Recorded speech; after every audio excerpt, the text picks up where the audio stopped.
Hello, church. It is Friday, June 5th. I am Pastor Colleen, TGIF. So today, I would like to share someone else's words and sentiments with you. This is from Jeff Chu. He is a blogger and a writer that I follow. He writes these words, and at the end of this week especially, I think they are so very appropriate. And this is what he says.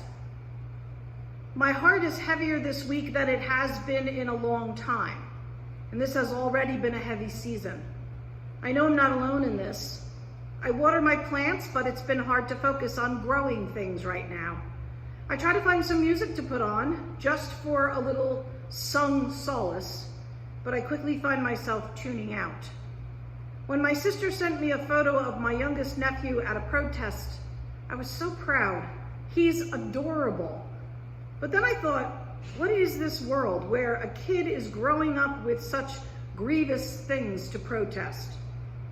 As those of you who follow me on Instagram know, I did find myself wrapping wonton last weekend. My mother taught my sister and me to make these dumplings when we were kids. To bite into a plump dumpling, to feel the still springy resistance of the just cooked pork and shrimp if you want to add those, to taste the brightness of scallion and the warmth of ginger, to feel that little bit of broth run down my chin, it's the most comforting of Chinese comfort food.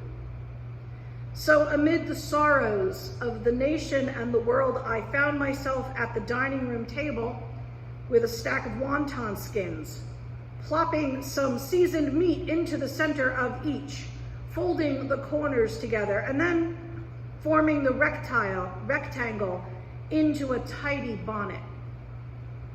The significance of the wonton wrapping at a time like this has something to do with one of the legends that's told about the dumpling's origin.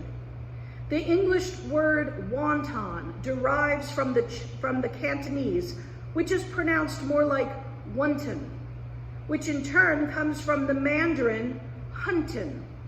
The story goes that in ancient times, there was a particularly cruel and oppressive regime, and two of that regime's particularly cruel and oppressive leaders were named Hun and Tun. The people suffered mightily at the hands of these two and their henchmen. Call it an act of culinary resistance. The people took pork and wrapped it in fresh dough, a gesture of enfolding their hatred. They boiled the small parcels and they ate them. In doing so, they processed their rage into something nourishing and life-giving. In doing so, they fueled themselves to work toward justice, toward claiming their worth, toward hard-won peace. This is the work before us now. To take our neighbor's rage, our legitimate anger, and to turn it into something that feeds us and our neighbors, that propels us toward common good, that equips us for the days, weeks, and months ahead. Dear church, this is the work before all of us during this time. To take our anger, our feelings of injustice, our frustrations with the pandemic, or whatever we are feeling, to take our feelings and turn them into something that feeds us and our neighbors.